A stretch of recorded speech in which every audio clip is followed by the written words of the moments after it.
المعافى والسقيم سوى قسما بالنجم حين هوى ما المعافى والسقيم سوى فاخلع الكونين عنك سوى حب مولى العرب والعجم يا إمام الرسل يا سندي الله يا رسول الله خذ بيدي فبدنياي وآخرتي الله الله يا رسول الله خذ بيدي سيد السادات من مضري الله الله ذو أهل البدو والحضر سيد السادات من مضري وذو أهل البدو والحضر صاحب الآيات والسور الله الله منبع الأحكام والحكم يا إمام الرسل يا سندي الله الله أنت باب الله معتمد فبدنياي وآخرتي الله الله يا رسول الله خذ بيدي قمر طابت سريرته الله الله وسجاياه وسيرته قمر طابت وسريرته وسجاياه وسيرته صفوة البري وخيرتي الله الله عبد أهل الحب والحرم يا إمام الرسل يا سندي الله الله أنت باب الله بمؤتمر فبدنياي وآخرتي الله يا رسول الله خذ بيدي ما رأت عين وليس ترى مثل طه في الورى في الورى بشرا ورأت عين وليس ترى مثل طه في الورى في الورى بشرا خير من فوق سرى أثرى الله الله طاهر الأخلاق والشيم يا إمام الرسل يا سندي الله الله أنت باب الله معتمد فبدنياي وآخرتي الله يا رسول الله خذ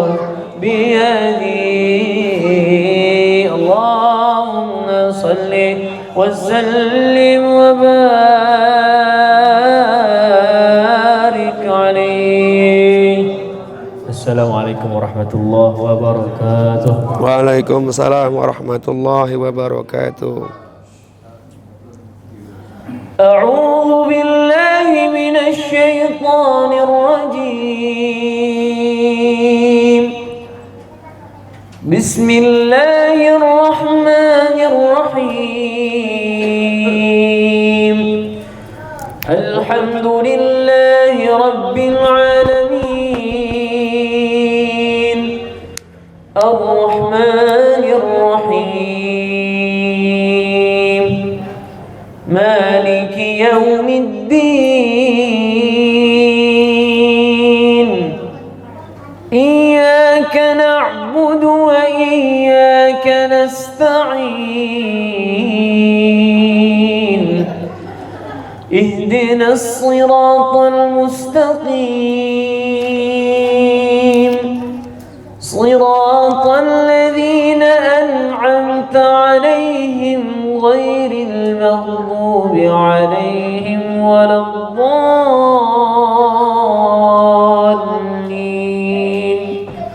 آمين. واللائي يئسن من المحيض من نسائكم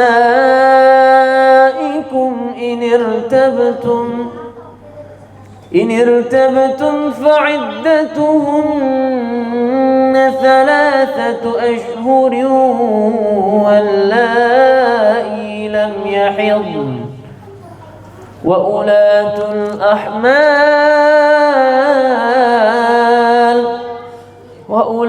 الأحمال أجلهن أن يضعن حملهن.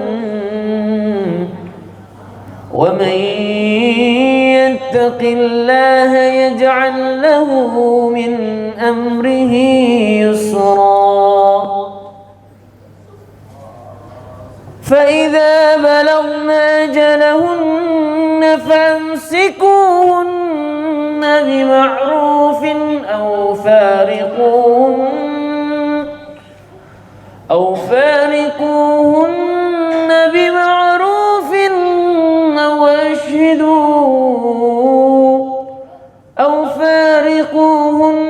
بمعروف واشهدوا ذوي عدل منكم وأقيموا الشهادة لله. ذلكم يوعظ به من كان يؤمن بالله واليوم الآخر. ومن يتق الله يجعل له مخرجا ويرزقه من حيث لا يحتسب. ومن يتوكل على الله فهو حسبه. إن الله بالغ أمره قد جعل الله لكل شيء قدرا. واللائي يئسن من المحيض من نسائكم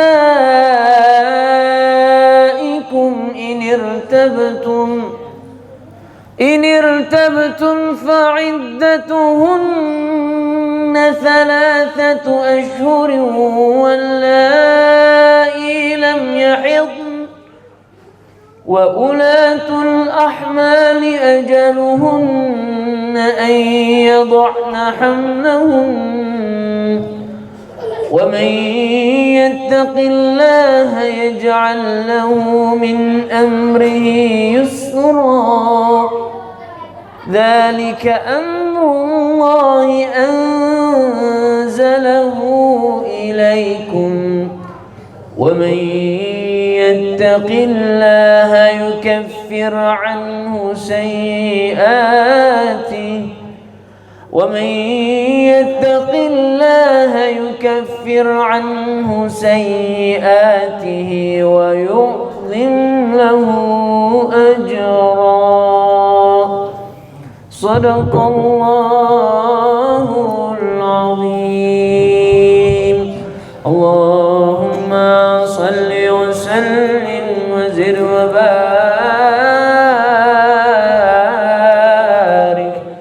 على رسول الله وآله الأطهار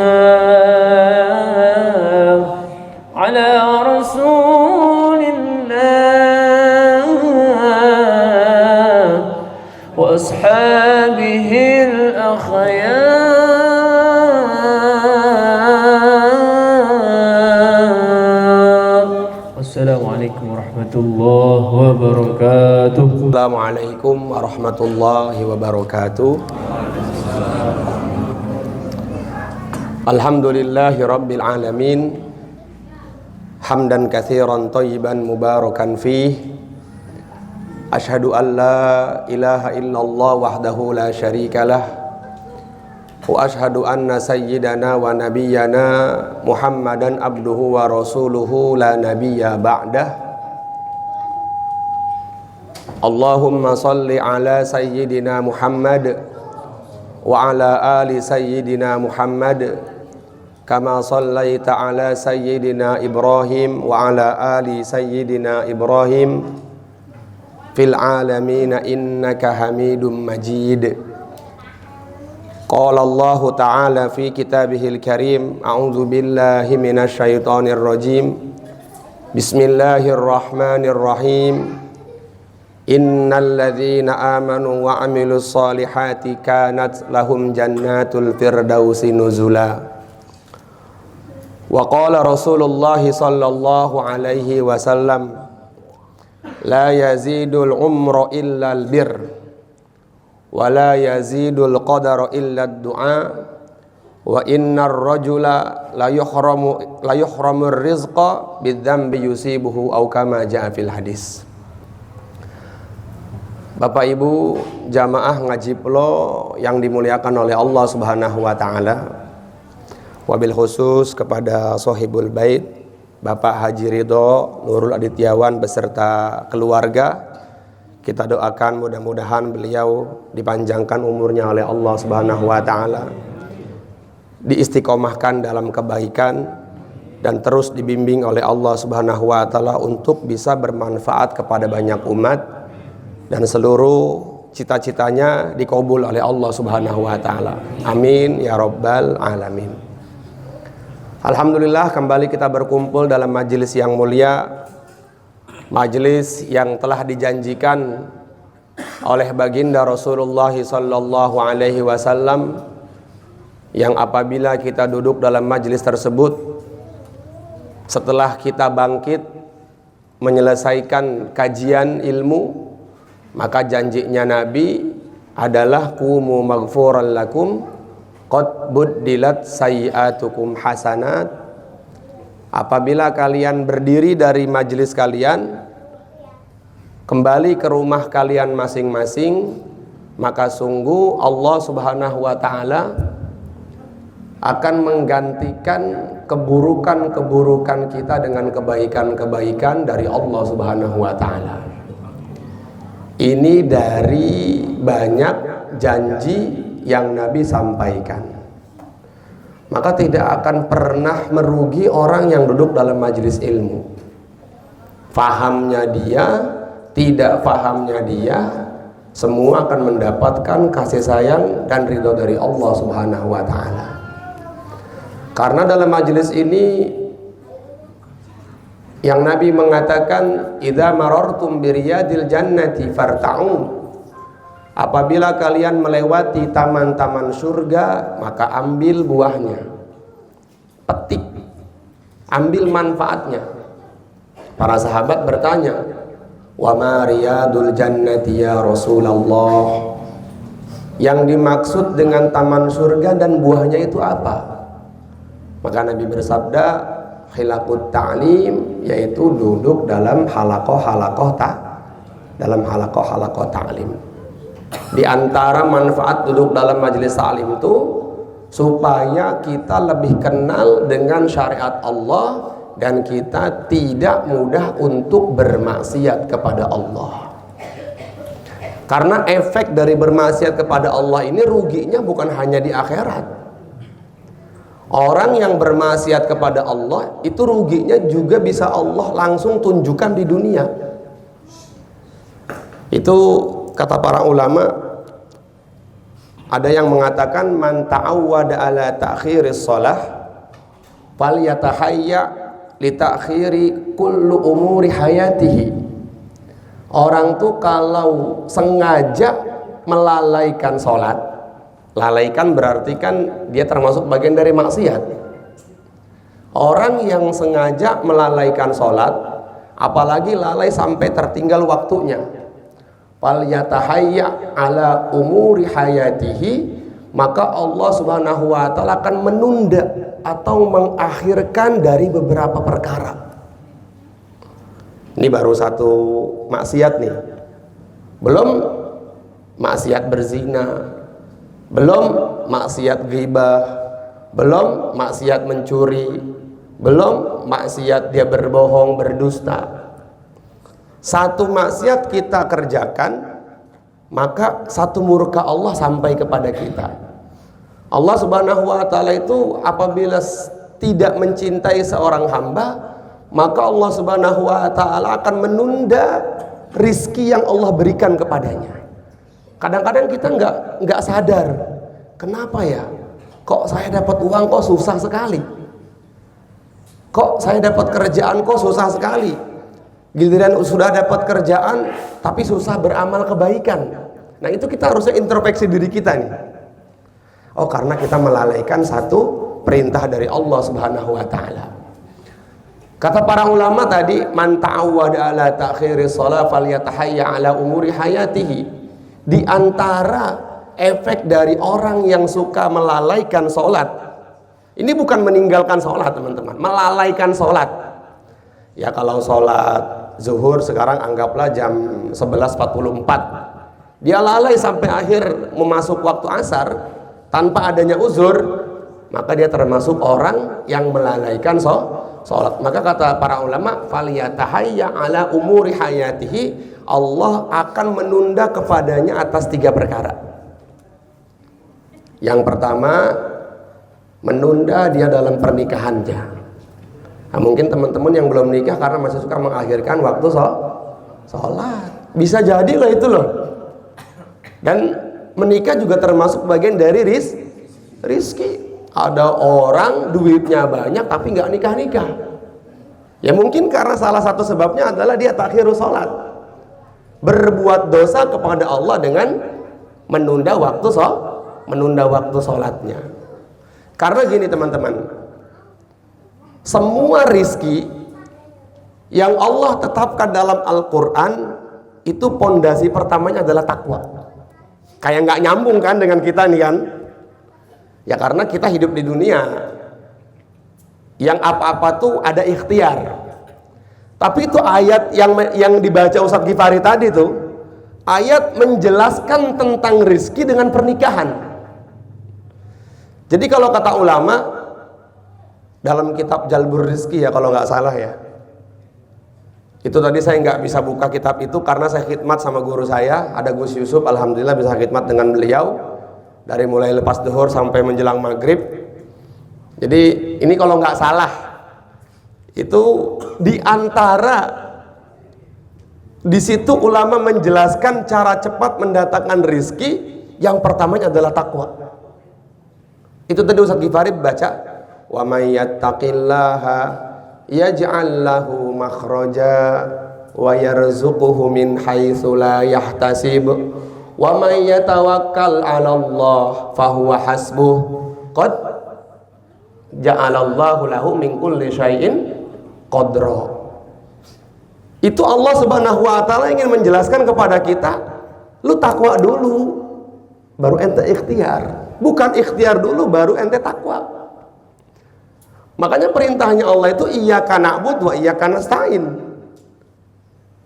Ente datang dulu ke saya, kata Allah. Ini gue yang punya rizki, ya kan? Ini saya yang punya rizki, kata Allah. Kenapa kamu melupakan saya? Allah sudah jelas mengatakan dalam Al-Quran, ayyuhan nas antumul fuqara. Ini Haji Ridho yang banyak duitnya aja sampai Allah mengatakan, Haji Ridho, lu tuh masih miskin. Yang kaya tuh saya, kata Allah. Nabi Sulaiman yang kekayaannya, kata Nabi, tidak ada yang bisa menandingi sampai hari kiamat. Itu masih Allah katakan miskin. Jadi tingkatan miskin tuh dalam fikih itu ada beberapa. Ada orang-orang yang bisa mendapatkan zakat. Di antaranya adalah fakir, yang kedua miskin. Nah, Allah mengatakan dalam Al-Quran tuh bukan miskin, tapi fuqara, lu tuh fakir. Jadi apa yang mau kita banggakan di hadapan Allah kalau kita nggak taat? Maka itu panjang lebar ayat yang dibacakan Ustadz Ghifari tadi adalah menjelaskan bagaimana Allah ingin menjelaskan kepada kita bahwasanya rizki yang aku berikan kepada kalian tuh lewat jalur takwa. Lewat jalur takwa. Ya, lewat jalur takwa. 13 cara cepat mendatangkan rizki.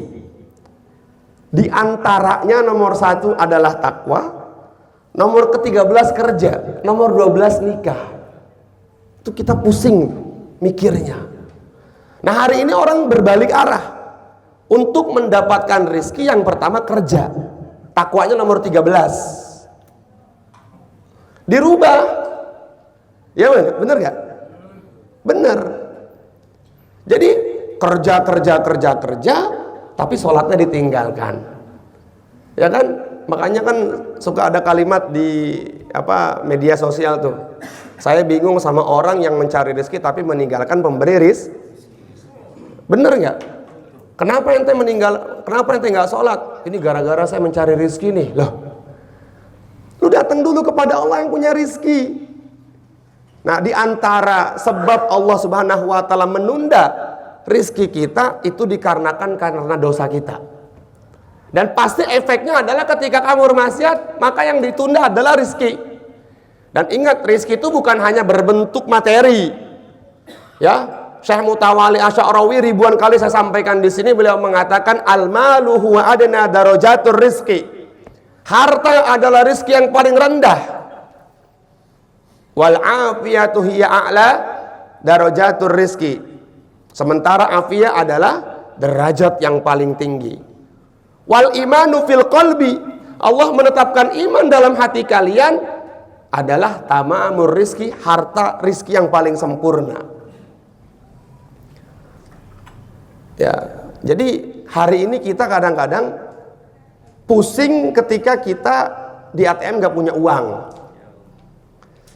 Jadi arahnya kita itu menganggap kebahagiaan dengan itu gitu. Padahal Allah Subhanahu wa taala mengatakan wa may yattaqillaha yaj'al lahu makhraja wa yarzuquhu min haitsu la yahtasib. Nah, kita sama-sama berbicara di sini bermuzakarah. Karena saya juga sebagai manusia yang ketika fitrahnya manusia mendapatkan sesuatu, dia akan merasa pusing. Tapi itu Nabi SAW mengajarkan kepada para sahabat untuk tidak pusing seperti itu. Makanya ketika ada sahabat yang datang kepada Nabi mengeluhkan masalah ekonominya, beliau tidak memerintahkan kepada orang itu untuk bekerja, melainkan dia bertawakal kepada Allah. Nah, kita di sini suruh berpikir sama Allah tuh. Harus menjadikan Allah itu sebagai nomor 1. Maka di situ kata para ulama tadi, man ta'awwada ala ta'khiri shalah falyatahayya li ta'khiri ala umuri hayatihi. Barang siapa yang menunda waktu sholatnya, maka Allah akan menunda 4 perkara atas hidupnya. Yang pertama menikah. 3 Allah tunda. Wah, hari ini saya umur udah 30 nggak nikah-nikah. Kenapa ya? Oh, karena kamu belum takwa. Karena kita belum takwa. Siapa sih orang yang takwa itu? Orang yang takwa itu kata Nabi, idza sarratka hasanatuka wa sa'atka sayi'atuka fa anta mu'min. Siapakah yang dimaksudkan orang takwa kata Nabi? Adalah mereka yang ketika melakukan kebaikan dia senang, dan ketika mereka bermaksiat dia itu takwa. Bahkan Allah menjelaskan, orang takwa itu bukan orang yang nggak pernah maksiat. Wa idza fa'alu fahishatan aw dhalamu anfusahum zakarullaha fastaghfaru lidzunubihim. Ini definisi orang takwa nih, teman-teman harus ingat. Jadi teman-teman ini di sini sama Allah, ketika kita maksiat jangan berputus asa. Orang takwa itu kata Allah langsung, Allah yang berfirman ini, ketika dia melakukan kemaksiatan dia ingat Allah dan dia bertobat, itu takwa. At-taqwa laisa fil qissa. Takwa itu bukan terletak pada baju. Saya takwa, iya, merek baju saya merek baju takwa. Saya takwa laisa fil imamah. Takwa itu bukan terletak pada kepala. Walaisa fis sarawil. Takwa bukan terletak pada celana. Walaysa taqwa fil izar. Takwa juga bukan terletak pada sarung. Lakin at-taqwa hahuna. Nabi mengatakan takwa di sini nih. Wa asyara bi yadihil yumna thalatha marrat. Nabi bilang begini, Haji Ridho, takwa di sini nih. Haji Ridho, takwa di sini nih. Ya. Haji Aga, takwa di sini nih. Ini orang takwa namanya, walaupun datangnya ngaji telat tapi dia masih ngaji. Itu takwa namanya itu.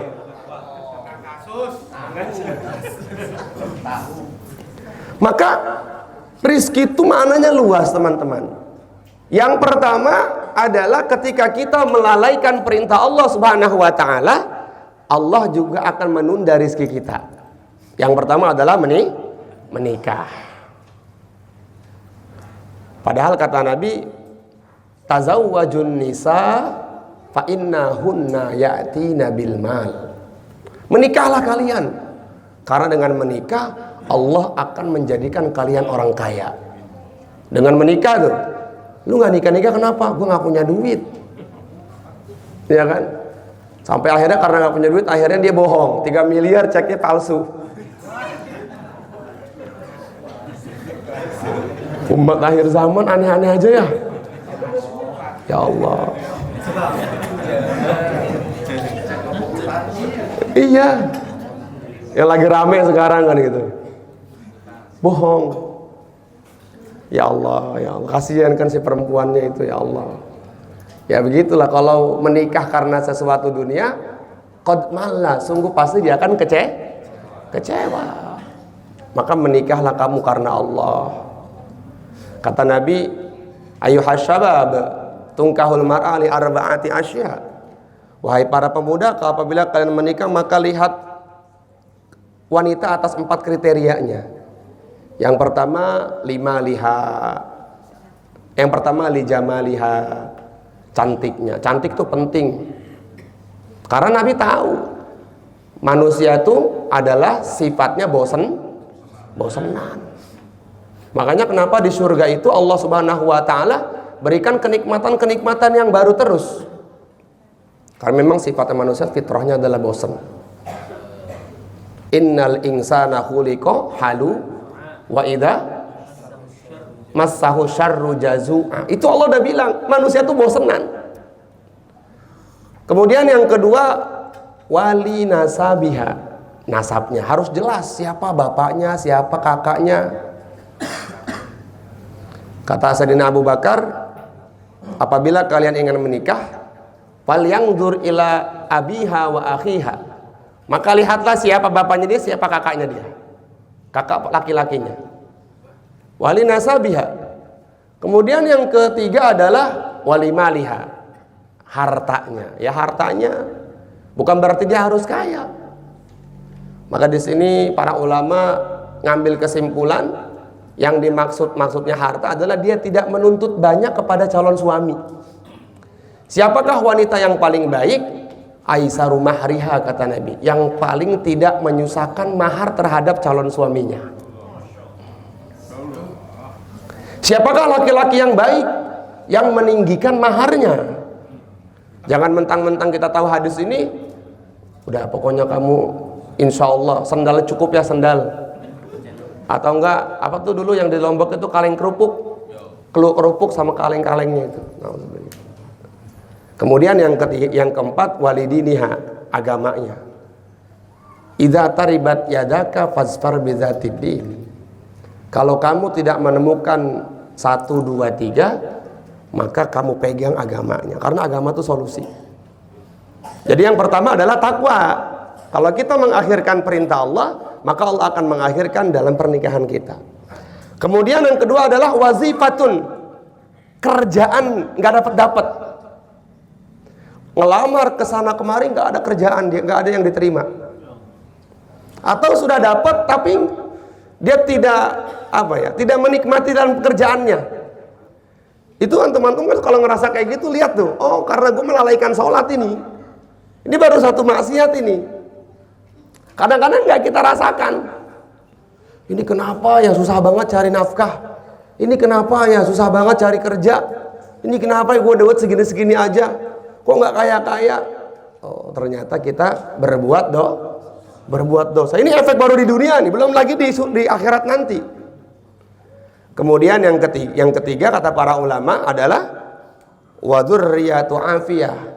Allah Subhanahu wa taala akan berikan penyakit-penyakit pada keluarganya. Ya sakitan aja keluarganya itu. Yang anak pertama sakit A, anak kedua nanti sakit yang B lagi, anak ketiga terus begitu. Nah, orang seperti ini ketika diberikan kesusahan-kesusahan oleh Allah, maka ada dosa yang dia kerjakan. Makanya kata Syekh Mutawalli Asy'arawi, ada lagi beliau mengatakan arba'atun tamna'ur rizqa. Ada 4 perkara yang menyebabkan Allah menunda rezeki kamu. Yang pertama nih antum sering ngerjain. Apa itu? Naumun ba'da subuh. Tidur setelah sholat subuh, walaupun dia setelah sholat subuh. Ya, hati-hati tidur setelah sholat subuh ini. Jangan tidur setelah sholat subuh. Dah tuh. Itu penyakit, sumbernya penyakit di situ tuh. Ya penyakit males, ya penyakit nggak datang rezeki, ya penyakit pikun, ya penyakit segala-galanya di situ tuh. Maka tidur yang paling baik itu kata para ulama adalah tidur dengan cara Nabi jam 11. Ya. Jadi tidur setelah sholat subuh itu Masya Allah. Karena kenapa? Nabi bersabda, Allahumma barik li ummati fi bukuriha. Ya Allah, berkahilah umatku di waktu paginya. Ini kalau tidur habis subuh tuh memang enak banget, enaknya itu. Tapi madorotnya banyak juga. Coba antum seminggu aja nggak tidur pagi, akan ada perubahan dalam hidup nanti. Coba, ini perintah. Ya, ketika ada ulama yang mengatakan seperti ini, berarti larangan keras ini. Ya makanya sesekali mah nggak apa-apalah tidur pagi setelah sholat subuh, tidur ya nggak apa-apa ya, setahun sekali aja gitu. Jangan setiap hari. Paksa diri Anda untuk tidak tidur. Makanya kalau ulama bilang itu kalau nggak bisa amalan, ya paling nggak ngapain kek, lari, jalan, main handphone. Jangan sampai memejamkan mata di waktu pagi. Nah, itu sumbernya penyakit di situ udah tuh.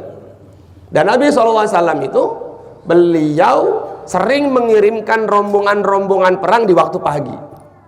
Karena waktu pagi itu perpindahan malaikat, teman-teman. Malaikat siang akan turun, malaikat malam dia akan naik.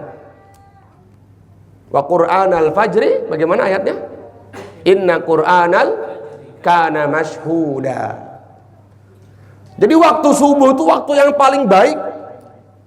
Maka di antara waktu terbaik adalah at-tadarru inda waqti sobah, kata para ulama dalam kitab Nasaihul Ibad. Waktu yang paling baik untuk menghafal, mencari nafkah, bersilaturahim, yang paling baik adalah di waktu pagi kalian. Ya, jangan, usahakan coba deh besok pagi, mulai dari Rabu besok nih pagi, insya Allah panjang umur sampai Rabu berikutnya, pokoknya nggak ada tidur pagi. Siap di sini insya Allah? Ya, lari, jalan. Ya paling tidak jam 8 lah. Jam 8 boleh tidur aman lah. Tapi kalau waktu masih isyraq, nah itu kurang baik sekali. Nah di sini kata para ulama, wa fi riwayatin ukhra arba'atun tamna'ur rizqa. Dalam riwayat yang lain adalah 4 perkara yang menyebabkan rezeki antum tertunda. Berarti kan Ya nauzubillah min zalik. Kalau rezeki kita tertunda kan akhirnya ya apa-apa susah. Yang kedua apa? Yang kedua adalah wa kasratul halbi. Banyak ngeluhnya. Makanya kata Nabi, man daqa al-ma'ashi, man asbaha wa daqal ma'ashi. Barang siapa di waktu pagi dan dia mengeluhkan urusan dunianya kepada selain Allah, maka Allah akan menambah susahnya 10 kali lipat daripada yang dia keluhkan. Nah, hati-hati nih. Jadi wa kasrul halbi itu ngeluh atas dunia itu termasuk tamna'ur rizqa. Kenapa? Artinya kalau orang ngeluhkan dia putus asa. Dan mengeluh termasuk bagian dari satu sifat maksiat kepada Allah. Allah nggak senang dengan orang yang suka mengeluh. Ya.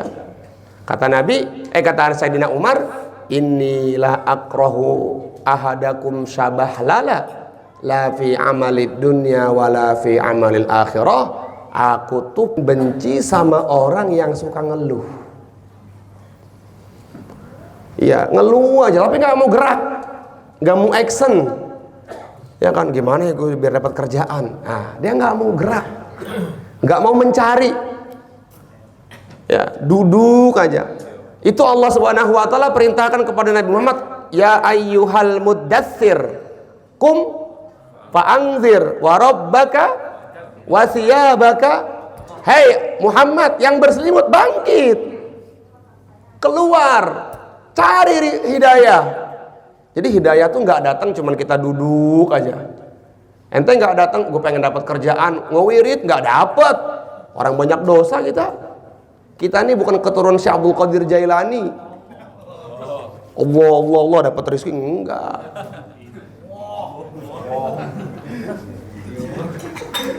Makanya dalam ilmu tasawuf rizki itu ada dua. Ada rizki bit tajrid, ada rizki bil kasbi. Tajrid itu orang yang mendapatkan rizki karena kedekatannya dia dengan Allah. Itu Nabi udah dapat kayak gitu, tapi Nabi masih mengajarkan tajrid kasbi. Nabi itu masih dagang ke pasar, Nabi itu masih mengembala kambing. Kalau seumpama Nabi hanya menunggu berzikir kepada Allah, nanti khawatir umatnya begitu semua. Tapi Nabi masih berikhtiar. Padahal Nabi itu sayyidut tuqa, pimpinannya orang ahli takwa. Tapi beliau masih mengajarkan kepada kita untuk apa? Bekerja. Kata Nabi, aku lebih senang kamu mencari kayu bakar di hutan dan mengumpulkannya, lalu kamu jual ke pasar dengan seharga 1 real, 1 rupiah, daripada kamu minta walaupun di atas unta mendapatkan 10 juta. Nggak suka. Allah tuh dengan nabinya nggak suka dengan orang yang meminta. Ya, meminta kepada selain Allah. Maka Allah tuh paling senang diminta. Tapi Allah paling nggak suka kepada hambanya yang meminta kepada selain zatnya.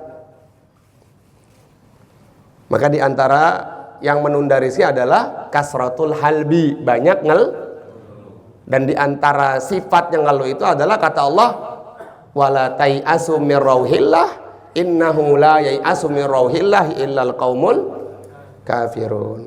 Jangan ngeluh kata Allah, karena ngeluh itu sifatnya orang kafir.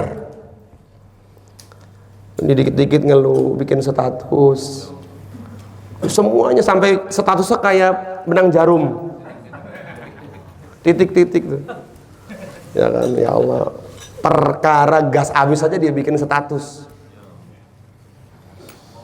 Nikmat dia bikin status, kesusahan dia bikin status. Padahal Nabi sudah mengatakan begini teman-teman, ista'inu ala qada'i hawaijakum bil kitman fa inna likulli dhi ni'matin mahsud. Sembunyikanlah rahasia kebaikanmu, sembunyikanlah nikmatmu, karena bisa jadi banyak orang yang melihat nikmat itu dia nggak senang, sehingga Allah jatuhkan diri kamu. Itulah kenapa ada penyakit ain. Terus kalau misalnya kami mau bikin status untuk kebaikan, ya selagi hati kamu aman nggak jadi masalah. Ini mau makan, tuh, foto dulu foto. Alhamdulillah makan enak gitu kan. Silahkan, tapi nggak usah keseringan juga. Karena perintahnya Nabi suruh bil kitman. Fa inna likulli dzi ni'matin mahsud. Banyak orang yang nggak senang dengan diri kamu. Iya. Bisa jadi dengan hasutan mereka, akhirnya kita kena penyakit ain. Wal ainu hakun, kata Nabi. Penyakit ain itu hak. Makanya di antara doa yang diajarkan oleh Allah supaya nggak kena quwata illa billah. Banyakin baca itu. Ya, kalau dari Kiai Uzairon tuh setiap hari kalau bisa 100 kali.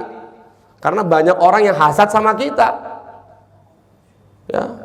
Terutama kita nih yang Allah kasih rezeki banyak nih, Haji Ridho, usahakan tuh habis subuh mau jalan itu Masya Allah la quwata illa billah, Masya Allah la quwata illa billah. Kodani, Masya Allah la quwata illa billah. Supaya apa? Supaya orang-orang yang hasad dengan kita tuh mental dia dengan sendirinya. Itu udah kata Allah, bukan kata Nabi lagi. Ya, maka kata Nabi apa? Setiap kebaikan-kebaikan atau nikmat yang ada pada diri kamu, ya tulis tuh utamanya dengan Masya Allah la quwata illa billah, Masya Allah tabarakallah. Supaya apa? Supaya orang-orang yang hasad dengan kita tuh nggak mempan. Nah, jangan kita bikin di status yang ada malah yang nauzubillah min dzalik lagi malah si niatnya niat untuk menjatuhkan orang lain. Ya kita nggak ada bedanya sama mereka kalau kayak gitu. Karena sesuatu tuh timbulnya lewat hati, teman-teman. Ya, hati ini kalau baik, baik semua amal kita. Mata baik, penglihatan baik, kepala baik, pikiran baik, pendengaran baik. Tapi kalau hati ini sudah rusak, maka rusak semuanya. Mata rusak, pendengaran rusak, penglihatan rusak, pikiran rusak, ucapan rusak. Dari hati semuanya. Maka untuk menjaga hati ini, ya disedikitkan kita menampakkan nikmat-nikmat yang Allah berikan kepada kita. Ini perintah Nabi. Sesekali mah nggak apa-apa. Anak hafal Quran nggak apa-apa. Tapi tulislah Masya Allah la quwata illa billah bawahnya. Kemudian pondok jadi Masya Allah la quwata illa billah. Gimana ayatnya dalam surat Al-Kahfi? Ingtaroni anak kolla. Gimana sebelum ayat itu? Ustaz Gifari, ayo, ainal huffaz. Haji Ridho, gimana ayatnya?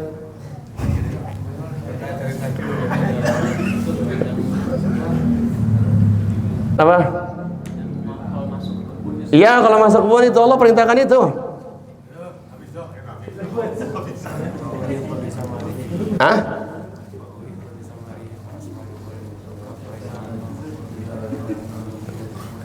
Berarti ini satu-satunya setiap hari harus sama 30 juz ini. Setiap hari satu-satunya harus menghatamkan 30 juz per hari. Supaya mungkin lagi. Terus yang selanjutnya apa? Kata para ulama, waqillatul istighfar. Yang ketiga kata para ulama, di antara sebab tertundanya rezeki kurangnya kamu istighfar. Nabi bersabda dalam hadis sahih Muslim. Perhatikan kalimat ini. Man lazimal istighfar ja'alallahu lahu min kulli hammin faraja wa min kulli dhiqin makhraja wa yarzuquhu min haitsu la yahtasib. Kata Nabi ini, barang siapa istiqomah istighfar, maka Allah akan berikan 3 keuntungan kepadanya. Yang pertama, ja'alallahu lahu min kulli hammin faraja. Allah subhanahu wa ta'ala akan memudahkan kesusahannya. Ya, jadi kesusahan itu akan terasa mudah kepada kita ketika kita dekat dengan Allah. Contohnya para nabi. Para nabi itu orang manusia yang paling banyak cobaannya. Tapi apakah pernah para nabi mengeluh? Tidak sama sekali, teman-teman. Kenapa? Karena dekat dengan Allah. Karena dekat dengan Allah subhanahu wa ta'ala. Biasa aja nabi-nabi, para nabi itu. Depan lautan, belakang Fir'aun. Kalla inna ma'iyya rabbi sayahdin. Jangan takut, Allah bersama saya. Nabi Muhammad SAW ketika pedang sudah di lehernya beliau, orang kafir mengatakan, "Mayyamna'uka minni ya Muhammad?" Siapa yang membantumu ya Muhammad? Nabi dengan santai mengatakan, Allah. Pecah pembuluh darahnya orang kafir tadi. Nabi Ibrahim alaihissalatu wassalam sudah hampir masuk ke dalam kobaran api. Malaikat-malaikat datang ingin membantu beliau. Apa yang beliau katakan? Amma ilaika fala wa amma ilallahi fabala. Gak butuh gue sama lu. Lu masih ciptaan Allah. Lu sama gue sama-sama ciptaan Allah. Ini makanya dari awal saya sampaikan kenapa takwa dulu. Ya supaya kita bisa nerima keadaan cerita-cerita seperti ini. Datang malaikat angin, malaikat air, malaikat, semua malaikat membantu. Enggak, lu sama gua masih sama-sama makhluk. Cuman lu diciptakan dari cahaya, gua dari tanah aja, kata Nabi Ibrahim. Maka yang apa Nabi Ibrahim mengatakan? Hasbiyallah. Atau dalam riwayat hasbunallah wa ni'mal wakil, ni'mal maula wa ni'man nasir. Cukup Allah sebagai penolong saya dan hanya Allah sebaik-baik penolong. Apa yang Allah Subhanahu wa taala berikan kepada Nabi Ibrahim? Qulna ya narukuni bardaw wa salaman ala Ibrahim. Hai api, jadilah kamu dingin dan berikan keselamatan kepada Nabi Ibrahim. Karena dekat dengan Allah. Nah, orang yang dekat dengan Allah itu banyak istighfar. Dikit-dikit istighfar. Allah akan keluarkan semua kesulitannya. Terus yang kedua apa? Ja'alallahu lahu min kulli hammin faraja wa min kulli dhiqin makhraja. Kesempitannya itu Allah akan mudahkan. Perkara-perkara yang gak bisa dia selesaikan, Allah yang menyelesaikannya. Makanya kata Nabi apa? Mas Haji Ridho, man kharaja ila ta'ah, man kharaja min dhullil ma'siyah ila izzit ta'ah, agnahu Allah ta'ala min ghairi asyiratin. Barang siapa yang keluar dari sempitnya maksiat menuju kepada ketaatan, dia berusaha, gua nggak mau maksiat ini. Pokoknya gimana caranya saya tidak maksiat, gimana caranya supaya saya bisa bangun subuh, gimana caranya supaya saya tidak tidur pagi. Dia berusaha untuk itu, maka Allah pertama akan memberikan apa? Aghnahullahu ta'ala min ghairi malin. Allah akan menjadikan kaya kepadanya tanpa harus dia punya harta. Kalau kata Gus Yusuf itu, sebenarnya kenapa Nabi katakan bukan harta yang membuat kita kaya, tapi hati. Gini contohnya, Gus Yusuf sampaikan gini. Kalau ada pengamen atau pengemis kita kasih 100.000, besar nggak buat dia? Besar nggak? Besar dong. Banget. Berarti kan hatinya dia bersyukur. Tapi ketika Ustadz Ghifari dipanggil, Ustadz Ghifari boleh dong ngisi acara di mana? Tempatnya di Pandeglang, Banten. Siap. Pas di amplopin cuma 50.000. Gimana hatinya Ustadz Ghifari? Emosi. Ini orang nggak tahu diri nih manggil gua tapi ngasih 50.000. Lah, bener. Ongkosnya aja ke sana bisa sampai 300.000, apalagi pakai mobil, belum tolnya. Artinya kan hati yang menerima itu. Ketika hati, ya gocap.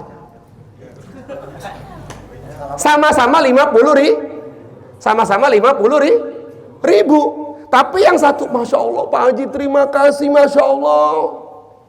Itu kita kemarin ke Magelang, ya kan, 3 mobil kita ke Magelang ya. Itu kalau parkir di Indomaret, ya kan, pertama yang keluar tuh Telfire, mobilnya Mami dengan Haji Ridho ngasih gocap. Masya Allah, itu doanya sampai Haji Ridho udah gak kelihatan. Pas mobilnya Ustadz Ghifari yang ngasih goceng, makasih Pak, gitu doang. Lah saya bingung dong, kan saya belakang nih, sama-sama di Indomaret nih. Berapa ya Ma? Udah 20. Karena kita, begitu kan kita ngomong kan, lihat tuh dikasih sama Mami 50.000, doanya sampai begini. Ya Allah, ya Allah, terima kasih ya Allah.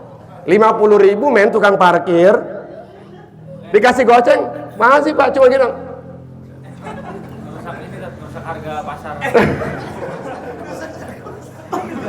Nah, itu kan hati sebenarnya. Makanya di situ Nabi mengatakan, barang siapa yang berusaha meninggalkan maksiat menuju kepada ketaatan, pertama apa? Aghnahullahu ta'ala min ghairi malin. Allah akan berikan kepadanya harta tanpa, memberikan kekayaan kepadanya tanpa harta. Kaya, rasanya kaya. Karena kan kaya itu kan hati. Sebanyak apapun harta yang kita punya, kalau hati masih sumpek aja. Kalau kita lihat orang-orang yang punya duit dan tidak ada agama, ya mereka tuh banyak bercerai bukan karena ekonomi. Kalau kuku ribut ekonomi. Kalau mereka bukan, karena nggak ada agama.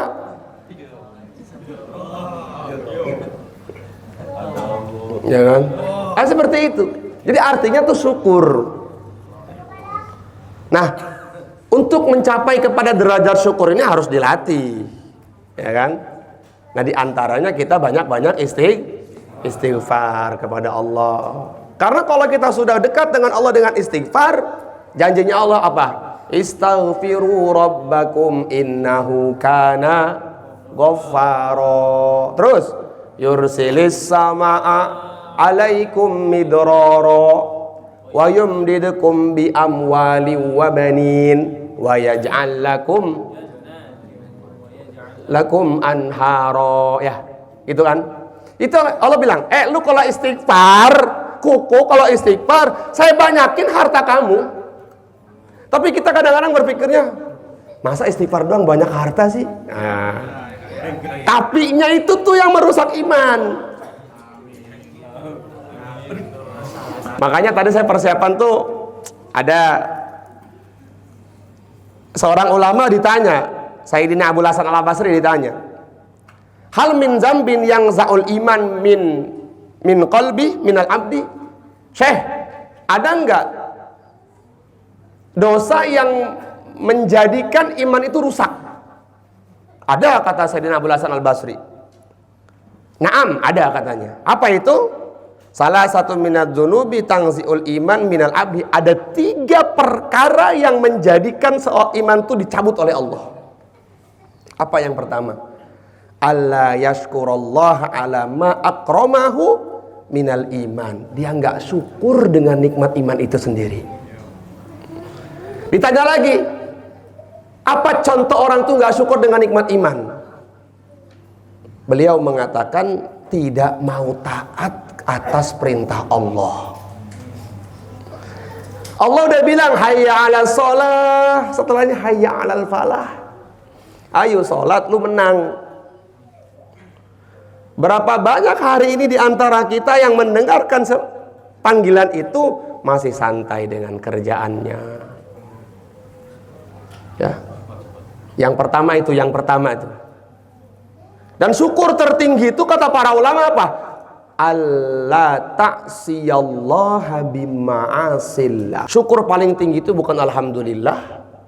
Syukur paling tinggi itu bukan kita bersedekah. Itu bagian-bagian dari syukur. Tapi syukur tertinggi itu kamu tidak bermaksiat kepada Allah sekecil apapun. Nabi Uzair pernah mengatakan, la tangzur ila sigaril maksiyah walakin ingzur ila man asoita. Hei Uzair, jangan pernah melihat kecilnya dosa, tapi lihat kepada siapa kamu berbuat dosa. Hari ini kan kita ngeremehin dosa kan? Ini mah gampang, bisa diampuni sama Allah juga. Mending kalau diampunin. Kalau nggak diampunin, mati dalam keadaan berdosa, nauzubillah min zalik. Bagaimana hadisnya itu? Nabi mengatakan la yazni zanin. Tidaklah orang berzina kemudian dia ketika berzina bisa dipastikan imannya sedang keluar. Tidaklah dia minum khamar, ketika dia minum khamar bisa dipastikan imannya sedang keluar.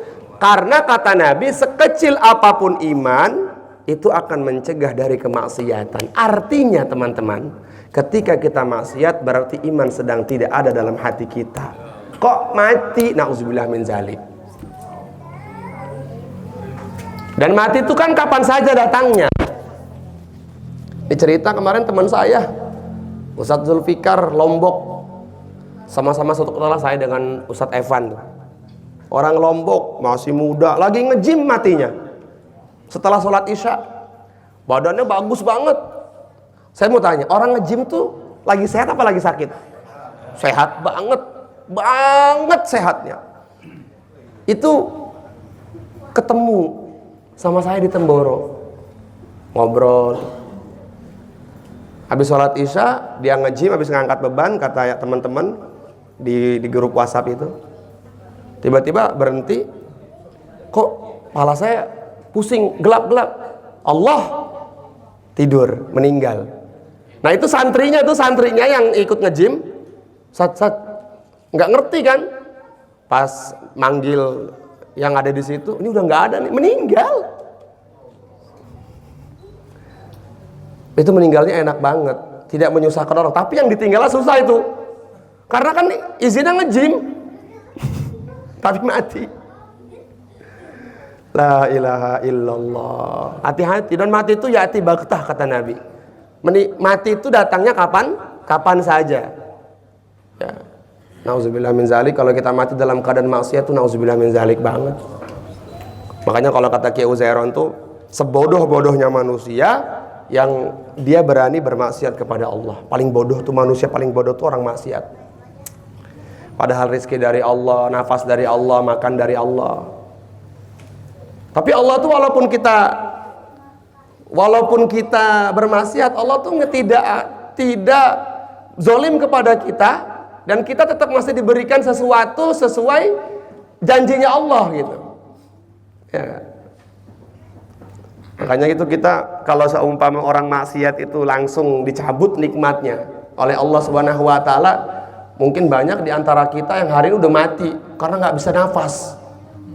Coba yang tadi bangun tidur gitu kan maksiat, lagi habis bangun tidur lihat IG, nih ada yang lagi rame misalnya gitu, video apa gitu kan, terus kita lihat itu maksiat kan, maksiat mata kita, ditahan sama Allah napas kita 10 menit.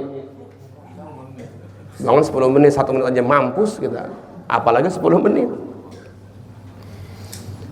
Yang kedua apa? Yang kedua tadi yang merusak, yang bisa mencabut iman kita. Allah yakhafa fautal imani anhu. Dia tidak takut kalau imannya itu lepas. Maksudnya adalah memainkan agama jadi permainan. Jadi antara murtad itu, kata para ulama dalam kitab Sulamun Taufik, murtad itu dibagi-bagi. Ada murtad bil jawarih, ada murtad dengan dengan dia bermain-main. Mau kemana ente? Mau sholat, salam ya buat Allah ininya 2. Itu murtad itu. Sama kayak kemarin yang lagi viral, enak gak di neraka? Oh ternyata neraka begini ya. Itu bisa murtad itu. Biasa anak-anak muda kayak gitu tuh, ya kan? Nanti kalau misalnya walad dolin, amin 2 kali ya, amin, titipin buat gua 1 buat Allah katanya. Itu bisa murtad itu. Nauzubillah min zalik. Memainkan agama. Jadi agama jadi untuk bahan permainan. Kemudian yang ketiga adalah dia menzalimi orang Islam, menyudutkan orang Islam. Nah, memang sudah janji Nabi nih, orang Islam nih di akhir zaman akan disudutkan. Dan yang disudutkan adalah para ulamanya, pesantrennya, kiainya, para habaibnya. Maka Kiai Uzairon sampaikan sebelum beliau wafat, sampaikan kepada kami, benteng terbesarnya umat Islam di Indonesia, bahkan dunia itu 3. Yang pertama para kiai, yang kedua para habaib, yang ketiga para santri. Akhirnya sekarang ada fitnah-fitnah yang menyerang kepada 3 perkara ini.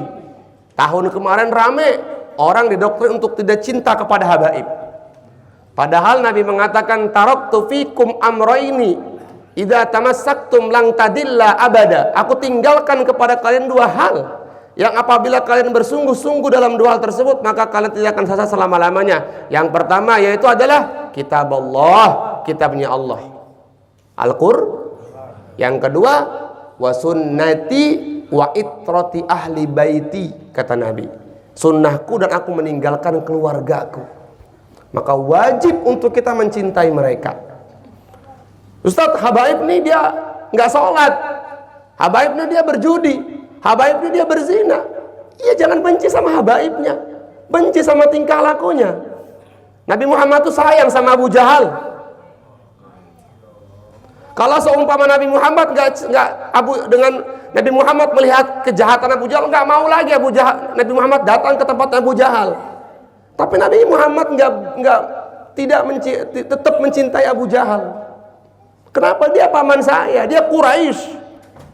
Itu urusan Allah dengan dia. Tiap hari datang, wahai pamanku, ucapkanlah la ilaha illallah, kamu akan selamat. Nabi Nuh tuh sayang kepada kaumnya, walaupun Nabi Nuh dicaci maki, dilempari batu, bikin perahu, bikin kapal, kapalnya dirusak, dilempari kotoran.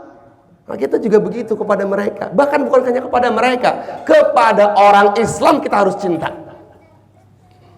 Paham di sini insyaallah teman-teman?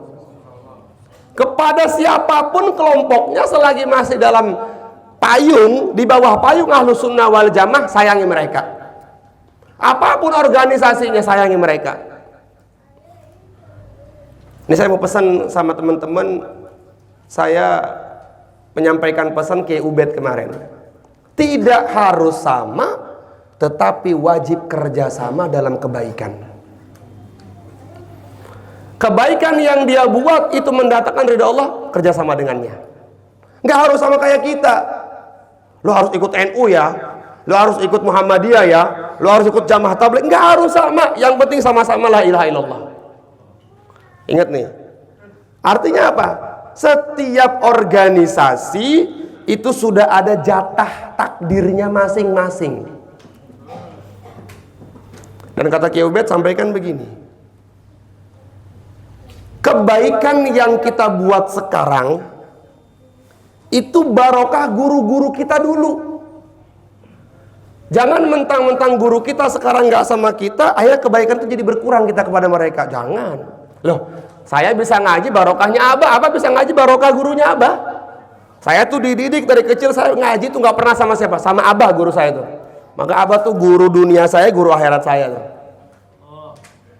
Iya, saya dulu nggak ngaji tuh diangkat-angkat sama Abah, disabetin. Abah kejam dulu sama ngaji tuh, ya Abah ya. Tapi anaknya alhamdulillah jadinya sekarang. Kalau Abah nggak kejam kayak dulu, ya mungkin saya nggak jadi. Tuh Haji Ridho. Benar. Maka kita harus mandang kebaikan setiap orang yang berbuat baik. Apapun organisasinya, selagi dia masih berbuat baik, kerjasama bareng-bareng. Kamu pokoknya harus ikut Muhammadiyah ya. Kalau nggak ikut nanti kamu dosa. Enggak. Kamu harus ikut NU ya, kamu harus ikut LDI ya, kamu harus ikut Jamaah Tabligh. Enggak, kita harus sama-sama kerjasama dalam kebaikan. Oh, ini kerjasamanya kamu dakwahnya lewat 3 hari, saya dakwahnya lewat harta saya. Yuk kita bareng-bareng aja di masjid. Artinya kan jadinya Islam itu jadinya indah. Maka cari banyak perbedaan, cari banyak persamaan dari banyak perbedaan. Itu pesan Kiai Ubed. Ketika kita sama-sama ketemu nih persamaannya, nggak kesel. Oh iya, alhamdulillah ngajinya sama-sama Fathul Qorib. Kamu fikihnya apa? Saya Fathul Qorib. Kamu sama, saya Fathul Qorib juga. Oh tapi kamu gurunya alhamdulillah ya ikut di Jamaah Tabligh. Iya. Kalau saya enggak, guru saya alhamdulillah aktifnya di PKS. Oh sama-sama ketemu, sama-sama rukun sholatnya 7 sama-sama makruh sholatnya ada 12, sama-sama sunnah sholatnya ada 10, sama-sama wajib sholatnya ada 7, mafsadah sholatnya ada 20. Kan ada kalau kayak gitu. Paham di sini insyaallah. Teman-teman semuanya, kita harus ngerti. Nah, jadi harus ngerti semuanya. Paham ya? Maka kebaikan-kebaikan yang kita buat hari ini itu barokah guru-guru kita yang dulu. Kalau kita hari ini bisa berbuat baik karena barokah guru-guru kita yang dulu mengajarkan kebaikan kepada kita. Maka kita hormati ulama. Kita wajib menghormati kepada siapapun. Kalau kata Kiai Fatah, berbuat baik kepada yang sarungan atau yang tidak sarungan, yang jenggotan atau yang tidak jenggotan, yang pakai peci atau yang nggak pakai peci. Semuanya orang Islam. Kata Nabi apa? Bagaimana hadisnya lupa saya. Barang siapa yang membuat susah umatku, maka Allah akan menyusahkan dia pada hari kiamat nanti. Umatku, umat Nabi semua loh teman-teman. Ya, umatnya Nabi semua yang hidup setelah baginda Rasulullah. Bahkan Nabi mengatakan para nabi pun terdahulu adalah umatku. Artinya kita nggak boleh mencaci, mencela mereka. Kita berjalan dalam satu persamaan. Siap insya Allah? Nah, jadi harus dalam satu persamaan, yaitu apa? Sama-sama cari ridho Allah. Kita mau ke Bandung, touring ke Bandung. Kita mau ke Bandung. Kita kumpulnya di mana? Gedung Sate. Nah, Ustadz Kifari naik bus, Amir Andi naik pesawat, Abah Haji Maman pakai motor, Haji Ridho bawa mobil sendiri, saya naik sepeda. Yang penting X-Max. Yang penting kita ketemunya di mana? Di gedung Tapi cara naiknya kita beda-beda. Ya, terserah Abah kalau gitu. Paham ya? Baik. Kemudian wajib kita berbuat baik kepada siapapun umatnya baginda Rasulullah sallallahu alaihi wasallam. Maka pandang setiap orang itu kebaikannya. Pandang. Kalau kata Kiai Fatah, kenapa orang itu keselan sama orang, baperan sama orang? Karena nggak mandang kebaikannya orang itu. Kenapa kita mengajak orang itu marah-marah? Ya karena kita belum karena Allah. Maka di antara pesan Kiai Uzairun kepada kami waktu di daurah adalah, kamu sekarang baru tahapan pertama. Perjuangan kamu selanjutnya adalah menyampaikan kepada umat. Dan umat ini banyak. Dan pasti ada yang senang, ada yang nggak senang. Kemudian yang selanjutnya apa? Wa idmanul khiyanah. Kata ulama tadi, arba'atun tamna'ur rizqa. Yang keempat adalah idmanul khiyanah, yaitu khiyanat. Nah, jadi semua yang disampaikan oleh Allah, disampaikan oleh baginda Rasulullah, disampaikan oleh para ulama, itu kaitannya semua dengan agama. Kaitannya semua dengan agama. Akhirnya kita susah mendapatkan rizki, susah. Ada nih orang yang maksiat tapi rizkinya banyak. Misal mungkin kita bertanya-tanya, itu orang nggak ke masjid, itu orang parah pokoknya dah, sholat nggak pernah tapi motor baru, mobil baru, kelihatannya sama antum kayak gitu bro. Tapi ternyata rumah tangganya tuh ribut terus itu. Anaknya nggak taat. Itu namanya istidraj. Makanya Nabi mengatakan, idza ra'aital abda yu'tid dunya ala ma'asihi. Apabila kalian melihat seorang hamba diberikan dunia atas maksiatnya, ketahuilah fahuwa istidrajun, itu adalah istidraj. Ma ma'nal istidraj? Apa itu istidraj? Kelihatannya nikmat padahal itu berupa azab dari Allah. Azabnya ya kayak begitu.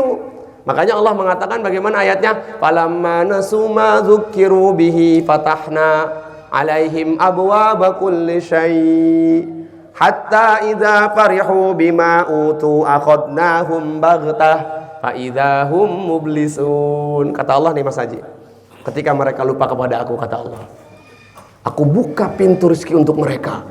Wah, lupa ya kan? Yang tadinya nggak punya duit jadi punya duit, nggak ngaji ya. Tadi Gus Yusuf tanya sama saya, gimana jamaah kamu Dut? Alhamdulillah Mas, ramai sekarang. Orang yang sama atau orang yang berbeda? Berbeda Mas. Ya begitulah. Biasanya yang berbeda tuh yang dulunya punya duit apa gimana? Dulunya punya duit, nggak punya duit, sekarang punya duit lagi. Emang begitu, sudah fitrah kata Gus Yusuf. Ya bro ya, ngomong gitu kan Gus. Nah, orang itu kalau sudah dalam puncak-puncak dunia pasti lupa. Hatta idza farihu, sehingga mereka tertawa. Wah, ini gua alhamdulillah Covid selesai, sekarang usaha gua naik lagi, maju lagi. Dia ketawa tuh, alhamdulillah, ya, terima kasih. Tapi lupa sama ngaji, lupa sama sholat. Bima utu, dengan apa yang aku berikan kepadanya. Udah nggak mau kumpul-kumpul sama ulama. Diajak sama Amir, yuk keluar 3 hari. Wah, sekarang yang keluar 3 harinya nggak sampai 30 orang. Keluar 3 harinya sekarang cuma 7 orang. Ini kemana yang lainnya ini? Gitu kan? Wah, sibuk Mir. Wah, pada yang ini sibuk Mir. Wah, kacau nih. Pada sibuk semuanya sekarang. Bima utu akhadnahum baghtah. Maka kata Allah apa? Ketika mereka sudah lupa, Ustaz, la ilaha illallah. Seorang ulama mengatakan, min aina tahtiyal ahzan, dari mana datangnya kesusahan? Ibnu Qayyim al-Jauziyah alaihi rahmatullah, Ibnu Qayyim al-Jauziyah beliau mengatakan, wa inna ma tahsulul humum wal ghumum wal ahzan, ketahuilah sesungguhnya datangnya kesusahan, kesempitan hati, ketakutan, itu ada karena 2 perkara. Yang pertama, ar-raghbatu fid dunya, sibuk terlalu ambisi untuk mendapatkan dunia. Yang kedua, wal hirsu 'alaiha, rakus dalam mencarinya. Tuh, datangnya ketakutan itu, datangnya kekhawatiran, datangnya kesusahan, kata Ibnu Qayyim, min jihata ini karena 2 hal. Yang pertama adalah ar-rughbatu fid dunya wal hirsu 'alaiha. Bahkan dalam riwayat dikatakan at-taksiru fi a'malil birri wat ta'ah, sedikit banget dia melakukan ketaatan kepada Allah. Ya. Jadi orang yang keren itu siapa? Orang yang keren itu adalah, orang yang sempurna itu adalah orang yang ketika dikasih harta makin dekat dengan Allah. Ya, makanya itu ini pesannya Gus nih untuk Mas Haji Ridho. Hati-hati, sampai salam Dut buat Haji Ridho katanya. Tadi beliau baru pulang habis maghrib. Hati-hati karena banyak orang yang nggak suka. Ya, apalagi Gembus tuh masih muda, ya kan, Masya Allah, duitnya banyak. Terus sekarang lagi pol-polan bangun pesantren, maka tolong dikuatkan amalnya. Pesannya Gus Mas, tolong dikuatkan amalnya. Amal batiniahnya tolong dikuatkan kata Gus. Ya, tadi di atas ngomongnya. Amal batiniah tolong dikuatkan, diantaranya adalah banyak-banyak tawasul sama orang-orang soleh, ya, Al-Fatihah sama orang-orang soleh, itu supaya amal kita kuat. Karena benar kata Buya Reza kemarin, kalau kita nggak kuat-kuat ini, kita udah waliya'udzubillah min zalik pasti ya. Jadi kita ini tolong dibantu supaya Allah, kita ridho sama-sama berdiri ya, supaya nggak ada hambatan apapun. Ya, karena ini di luar sana ini basirohnya guru saya ini. Nah, kamu hati-hati juga, kamu nih hati-hati banget, Haji Ridho hati-hati, dan semua hati-hati ya, dikuatkan amalannya insyaallah. Insyaallah ya teman-teman. Jadi semua perkara yang menjadikan orang tuh tertunda rezekinya karena maksiat. Kalau kita nggak maksiat, kalau kita takwa, wa yarzuquhu min haitsu la yahtasib, Allah akan mendatangkan rezeki dari tempat yang nggak disangka-sangka. Nah, insyaallah ya. Ya, saya yakin pasti antum semua punya pengalaman iman masing-masing. Min haitsu la yahtasib, pasti punya pengalaman iman masing-masing. Ditagih utang ya kan, tiba-tiba udah injury time, udah di akhir-akhir menit akhir, pokoknya Kak datang pertolongan Allah. Kan suka begitu kan? Nah, itu kayak gitu-gitu adalah pengalaman-pengalaman iman harus kita ceritakan. Ya, yang harus kita ceritakan. Wallahu a'lam bishawab. Ada pertanyaan enggak? Silakan ayo. Baik, ayo bertanya. Ustaz Gifar. Hal indaka mas'alah wahidah.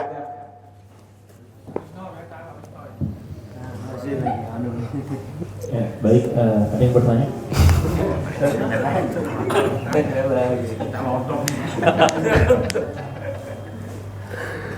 Tak, iya udah. Ustaz, bagaimana cara kita memahamkan sama orang yang itu tadi ya, ini orang udah udah nggak sholat, terus kok rezekinya lancar aja gitu. Bagaimana cara kita memahamkan kepada dia? Atau kan tadi banyak istighfar, ini takwa segala macam. Nah ternyata setelah dia ngamalin, makin susah. Ya ataupun ya banyak loh yang kayak gitu. Ataupun dia belum belum tiba saatnya, tapi dia udah menyerah atau ngambil keputusan. Gimana cara memahamkannya? Jadi saya yakin dengan hadis Nabi SAW. Beliau mengatakan, la'angsurannaka walau ba'dahin, Ustaz.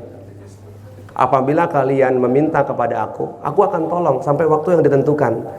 Jadi kadang-kadang kita yang susah izin ya teman-teman, kita yang merasa susah, kita udah kerja, kita udah bertawakal dengan kita baca Al-Waqi'ah, dengan kita baca Al-Muluk dan sebagainya, tapi masih Allah kasih urusan, itu sebenarnya bukan gak Allah kasih, cuman Allah pengen tunggu lu mau sampai kapan sabar lu gitu. Pertama itu sih Ustaz.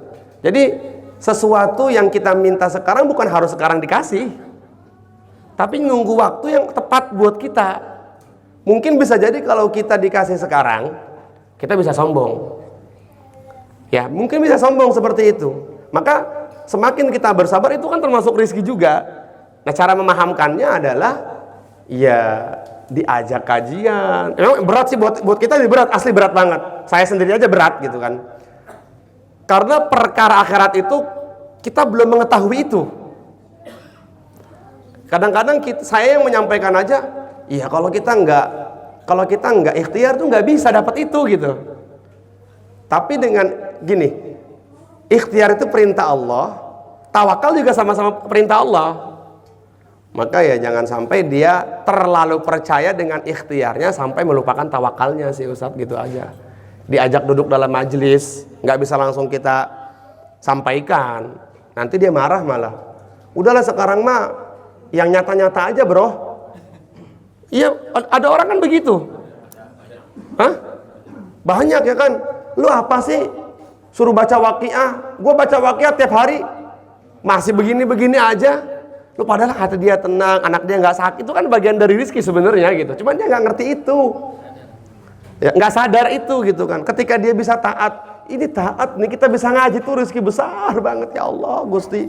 Itu rezeki bisa ngaji, itu bisa ngaji, duduk dalam majelisnya ulama, mendengarkan nasihatnya para ulama. Ini saya meringkas penjelasan ulama nih dari Nasuhil Ibad, dari tafsir Imam Ibnu Katsir, dari kitab Tanbihul Ghafilin, dari Jami'u Kutubut Tis'ah. Tadi sambil nungguin Gus Susup di atas itu persiapan sendiri. Nah seperti itu. Jadi kita banyak hari ini menganggap ya itu bukan rezeki, padahal itu adalah rezeki terbesar, terbaik gitu kan.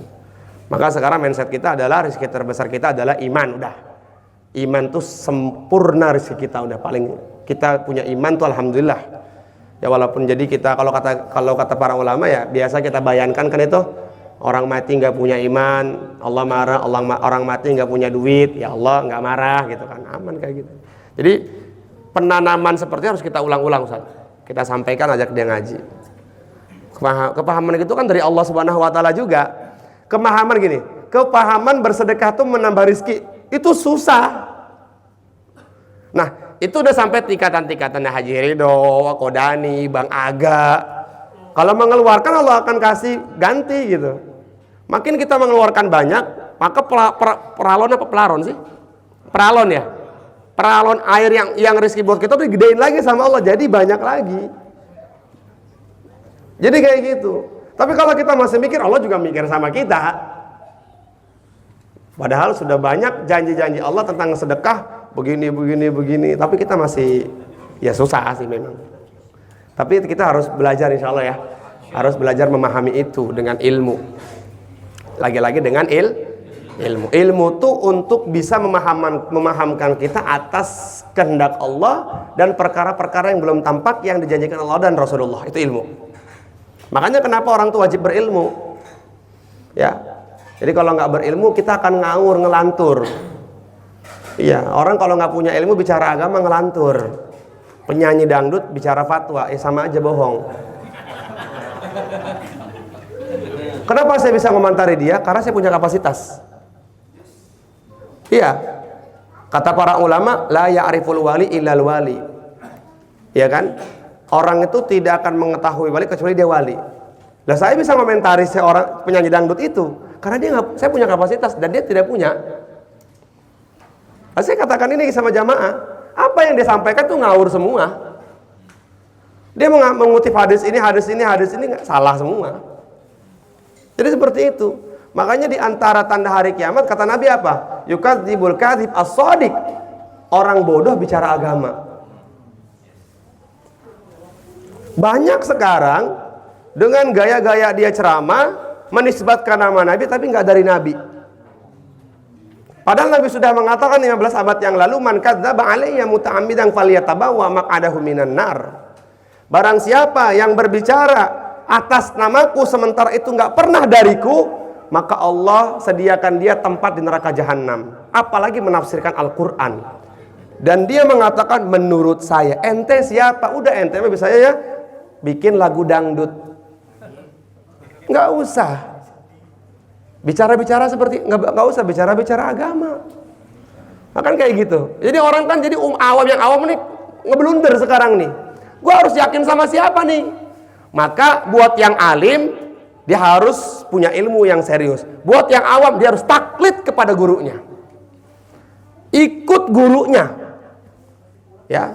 Buat orang awam tuh kata Imam Ghazali udah paling aman tuh ikut guru. Nggak usah kita pengen baca-baca, nggak perlu, udah tanya guru. Laulal ulama la saron nas kal bahaim. Kalau nggak ada ulama manusia tuh kayak babi, kayak binatang kata para ulama. Kayak binatang, makanya kita ada bimbingan ulama tuh. Ya kan? Baknya lafaz bismillah itu, saya belajar di Wardo itu satu kitab sendiri baknya doang itu. Nah itu ulama menjelaskan itu dari gurunya sampai kepada pusatnya baginda Rasulullah. Nah, saya sampaikan ini, Haji Ridho bikin tema. Loh saya nggak ngarang sendiri.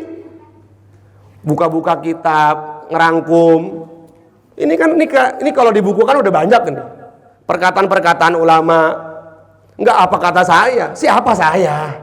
Ahli maksiat. Ini kalau Allah buka aib saya jadi sampah saya sekarang ini. Ya, maka saya mencetak nih karyanya Syekh Nawawi Al-Bantani. Kemarin tadi di dalam kitab Tanbihul Ghafilin. Kemudian ada perkataannya Imam Al-Haddad dalam kitab Fawaidul Mukhtara.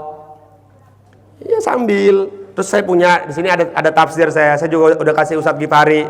Nih Ustadz tafsir nih enak nih saya bilang nih. Ini tafsir nih. Ada ratusan tafsir di sini nih. Saya punya Kutubutis A. Ini buat belajar. Kalau pas lagi kayak gini kan saya nggak bisa buka-buka kitab di rumah. Maka buka ini. Kutubutis A. 9 kitab soheh. No, ada Soheh Bukhari, Soheh Muslim, Abu Daud, Tirmizi, Nasai, Ibnu Majah. Kemudian Muwatta Imam Malik, Musnad Ahmad. Kemudian Mustadraknya Imam Ad-Dailami. Ini saya baca. Ngerangkum di sini nyatet. Baru saya sampaikan di Ngaji Plo. Jadi apa yang saya sampaikan di Ngaji Plo bukan karena saya, tapi itu adalah perkataan-perkataan ulama. Kalau saya salah, ya saya bilang ulama ini. Ya Allah dulu saya menyampaikan perkataan ini begini ya Allah. Makanya kita penting memuliakan ulama, khidmat sama ulama, penting. Man arada ayyakuna ibnahu aliman. Ya, barang siapa yang ingin menjadikan anaknya alim. Wa yambagi ayyurari iyal ghuraba. Kata Imam Syafi'i, maka wajib orang tuanya cinta sama ulama. Wa yukarrimahum. Bagaimana cara mencintai ulama? Wa yukarrimahum, memuliakannya. Wa yu'azzimahum, mengagungkannya. Wa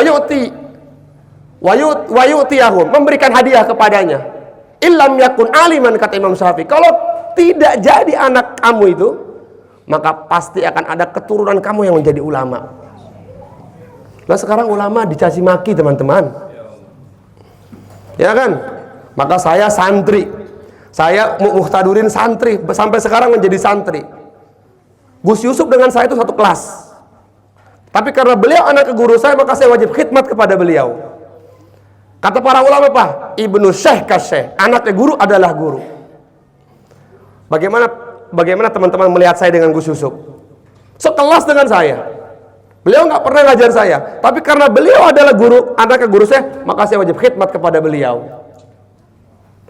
Kata para ulama, kata Syekh Hasan Hito dalam kitab Kifayatul Asqiya wa Kifayatul Atqi wa Tabaqatul Asfiya. Ini saya bilang begini karena lagi rame ini sekarang nih. Beliau mengatakan man waqqara, ya kun muwaqqiran limuallimika bita wa ta'ziman lah. Hendaklah kamu berkhidmat kepada guru kamu. Ya. Fa inna ta'zimahu min ta'zimil ilm. Karena berkhidmatnya kamu kepada guru kamu adalah berkhidmatnya kamu kepada ilmu yang kamu dapat. Sayyidina Ali, mantunya baginda Nabi, beliau mengatakan, man 'allamani harfan kuntu lahu 'abdan. Siapa yang mengajarkanku satu hurufnya baginda Nabi, satu huruf dari ilmunya Allah, saya rela menjadi budaknya sampai mati. Maka saya tidak pernah ketika disuruh sama guru saya menjadi budak, saya tidak pernah. Gus Yusuf bilang sama saya, Dut di mana? Daan Mogot deket nggak sama roh kamu? Siap mas, deket banget mas. Saya perintah mas. Saya menawarkan diri untuk diperintah sama Gus. Saya rela menjadikan budak diri saya untuk beliau. Siapapun, Ustadz Abdul Rahim guru saya. Siapa saya kalau bukan karena beliau-beliau? Makanya kata Nabi, orang tua kamu ada 3. Perhatikan ini, orang tua kita ini ada 3. Pertama abuka, bapak kamu sendiri yang melahirkan kamu ke dunia. Yang kedua adalah orang ayah yang menikahkan putrinya kepada kamu. Yang ketiga adalah guru yang memberikan pelajaran agama. Para sahabat tanya, siapakah di antara mereka yang harus saya hormati ya Rasulullah? Maka Nabi mengatakan yang ketiga yang membawa kamu ke langit. Yang ketiga yang membawa kamu ke langit. Seorang sahabat kalau berjanji apa? Bi abi anta wa ummi ya Rasulullah. Demi bapakku, demi ibuku, aku rela korbankan untuk engkau ya Rasulullah. Kenapa? Begitu pentingnya ulama. Nabi udah nggak ada sekarang, tapi Nabi mengatakan nahnu ma'asyiral anbiya. Kami adalah kelompoknya para nabi, la nurasu. Kami tidak mewariskan apa-apa illal ulama. Kami mewariskan ulama. Maka kita wajib berkhidmat kepada ulama. Siapapun dia, apapun organisasinya, apapun kelompoknya, maka kita wajib berkhidmat kepada mereka. Jadi kita jangan mau diadu domba, insya Allah ya. Dan saya sebagai santri, sampai sekarang masih menjadi santri, saya tidak pernah merasa menjadi budak. Bahkan saya senang sekali apabila saya diperintah oleh guru saya. Insya Allah. Gimana Mas Haji? Tanya Ustaz Syed. Apakah boleh Ustaz nyambung lagi? Yang pertama itu, apakah boleh saya itu kan orangnya kadang-kadang keselan Ustaz ya? Dalam hijrah 5-6 tahun ini kadang-kadang banyak ini yang saya kasih. Orang-orang dulu di grup ada bareng-bareng mengajak maksiat. Kalau kita ngajak maksiat berbondong-bondong maksiat.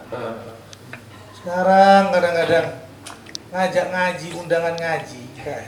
Masya Allah, diem 1000 bahasa itu grup itu. Begitu kita ngundang pesta, ini ya bilang, kok nggak ngundang gua bro, kok nggak ngundang gua bro? Boleh nggak saya itu sebagai, ya saya itu macam namanya manusia biasa Ustaz ya. Kadang-kadang ini orang tak totol ya. Emosi ya. Dulu kalau maksiat nggak ada saya nggak pada berangkat. Sekarang saya ada pengajian, saya ada acara, saya ada acara pengajian, saya undang ngaji. Diam itu bahasa. Begitu ada sedikit acara di hotel, acara di sini situ gedung ini, walah gak diundang, WA Nanya. Undang gua bro, masya Allah. Itu yang pertama. Terus yang kedua Ustaz, memang sering terjadi Ustaz. Memang saya kuasanya minta ampun kalau memang saya tuh punya guru. Dari dulu itu punya guru. Ustaz itu guru saya. Udah tak paku bahwa Ustaz itu guru saya. Apalagi ada guru-guru Ustaz gitu. Ibaratnya ada orang yang nggak bisa hormat sama guru saya. Mohon maaf Ustaz, saya nggak bisa hormat sama orang itu. Gitu. Boleh atau enggak gitu. Iya kalau enggak ya saya maksa. Itu dijawab sendiri ya. Loh, kenapa? Nggak bisa hormat sama guru saya harus hormat sama dia yang nggak bisa hormat sama guru saya. Loh saya orang ABB gitu. Karena banyak banget Ustaz sekarang ini yang ngakunya pinter agama ya kan. Begitu ada pengajian, nol. Nyatanya pinter agama. Mohon maaf sekali ini banyak orang-orang ini pinter agama mas. Katanya ya sini tuh ibaratnya kan setiap Selasa ngaji. Ada guru jelas, ada guru lulusan Mu'anas 10 tahun di mana, 2 tahun di mana, 3 tahun di mana, jelas nih guru saya ini. Hafal 2 juta 2.500 Emang penambahan 1 juta ya? Kok ngintip aja kagak ya kadang-kadang. Padahal orang-orang ini paham masalah itu kadang-kadang itu. Makanya sedikit, mohon maaf kadang-kadang sedikit, saya kadang-kadang mengumpul juga malas saya bilang. Gitu. Ya kan, kadang orang-orang itu tahu. Bisa Ustaz Adut ini. Ustaz Adut. Ya orang-orang sini lah ibaratnya orang bahasanya Orang lain lah ya. bahasa aja orang halakos inilah tuh baru Selasa datang ngaji di sini ya kan sudah datang jangan pas ada masalah doang lu datang ke sini gitu loh sampai loh gitu. Mohon maaf kalau Jangan gitu nggak boleh. kadang-kadang saya kalau orang nggak bisa menghormati guru saya wah mumet saya itu Ya. karena baru kejadian kemarin kan Oh, iya. 2 hari kemarin itu Minjem duit kan? Minjem duit. Antum tuh ngaji dulu, ngaji setiap Selasa ngaji, nanti duit datang sendiri, nggak usah antum minta, gue sebar di depan rumah antum. Antum ngaji kagak, kadang-kadang kelihatan pas, gue ini butuh ini, santut. Jadi pertanyaannya apa sih? Iya. Pertanyaannya. Boleh nggak saya sakit hati Ustaz? Oh ini dulu pertanyaannya. Curhat dulu tadi kan. Baik. Begini. Jadi manusia itu ya wajar ya kalau sakit hati wajar sekali. Wajar sekali. Ini saya contohnya adalah sahabiah dengan sahabat. Sayyidatuna Rasulullah dulu pernah kayak galau begitu Mas Haji. Sampai akhirnya beliau tuh galaunya Nabi ini ada sesuatu yang bikin hati Nabi tuh agak kesel ya sama istri-istrinya Nabi. Salah satunya adalah Sayyidatuna Aisyah radhiyallahu taala anha. Itu ada kalimat yang terucap dari mulutnya Sayyidina Ali. Udahlah, ngapain mikirin Aisyah? Masih banyak ya Rasulullah perempuan yang lebih cantik daripada dirinya. Udah yang lain aja. Itu terdengar. Maka Sayyidatina Aisyah mengatakan, dari hari ini sampai nanti di hadapan Allah saya nggak akan sebut nama dia. Jadi sifat kesel nggak suka tuh ya wajar, manusiawi. Tapi gini, yang harus saya tanamkan, yaitu kan kelasnya sahabat. Maka waktu Sayyidina Ali dengan Abdullah bin Abbas memapah Nabi, itu Sayyidatina Aisyah meriwayatkan hadis itu begini. Ketika Nabi dipapah oleh Abbas dengan orang yang lebih pendek daripada Sayyidina Abbas, itu sampai Sayyidatuna Aisyah nggak mau sebut Ali, padahal itu Ali. Jadi bagaimana ketika Rasulullah hendak wafat? Jadi Rasulullah mau wafat itu, beliau berwudu dipapah oleh dua laki-laki. Yang pertama bernama Sayyidina Abdullah bin Abbas, yang kedua adalah yang lebih laki-laki itu lebih pendek daripada Sayyidina Abdullah bin Abbas. Jadi Sayyidina Ali itu perawakannya gemuk agak pendek. Jadi kesalnya itu sampai begitu. Bahkan dalam riwayat itu sampai di surga nanti ya antara Sayyidina Ali dengan Sayyidatuna Aisyah itu masih diikhtilafkan oleh para ulama. Ya ini kan sahabiah yang sudah jelas masuk ke dalam surganya. Nah, artinya adalah kita nih sebagai manusia biasa wajar kalau kesel wajar banget, wajar, sangat wajar. Ya kalau ketemu harus senang gitu, tapi kan pura-pura gitu kan. Nah, jadi kalau kesel wajar. Nah, terus Mas itu yang tadi Mas Haji, kalau bisa nggak kesel itu lebih baik. Kalau bisa nggak kesel, ya iya makanya belajar, baik belajar. Baik. Terus yang kedua gini, apakah saya harus kesel, benci sama orang yang membenci guru tidak hormat dengan guru saya? Itu Sayyidina Umar banget. Ini saya tidak membela Haji Ridho. Tapi ketika setelah perang ada 2 orang yang datang kepada Rasulullah dan diminta harta faid, harta ghanimah. Maka dia ini 2 orang dikasih sama Nabi. Kamu sekian bagiannya, kamu sekian bagiannya. Saya ini Islam dari lama ya Rasulullah. Kenapa dikasih bagiannya cuma segini? Kamu nggak adil ya Nabi. Nabi dibilang nggak adil. Maka dia datang kepada Abu Bakar. Abu Bakar dengan kekalemannya, kelembutannya, ya kalau udah Nabi begini ya udah aman bro. Terus dia 2 orang ini minta pembelaan kepada Umar bin Khattab alaihi ridwanullah. Ya Umar, engkau ini punya Nabi nggak adil, masa saya orang Islam dari awal? Saya orang Islam ketika awal-awal Islam dikasih begini, dikasih harta faid, dikasih harta ghanimah, saya kok dibagiannya cuma sedikit. Oh tunggu, ente tunggu di sini, tunggu kata Sayyidina Umar. ya kan? Sayyidina Umar ke dalam, kemudian dipenggal leher salah satu dari keduanya. Pak, dipenggal. Terdengar berita Umar membunuh, saya lupa perangnya perang apa gitu. Maka turun ayat, hatta yuhaqqimuka fima syajara bainahum summa la yajidu fi anfusihim harajan mimma qadaita wa yusallimu taslima. Hai Rasulullah, kamu jangan marahin Umar. Dia membela kamu itu.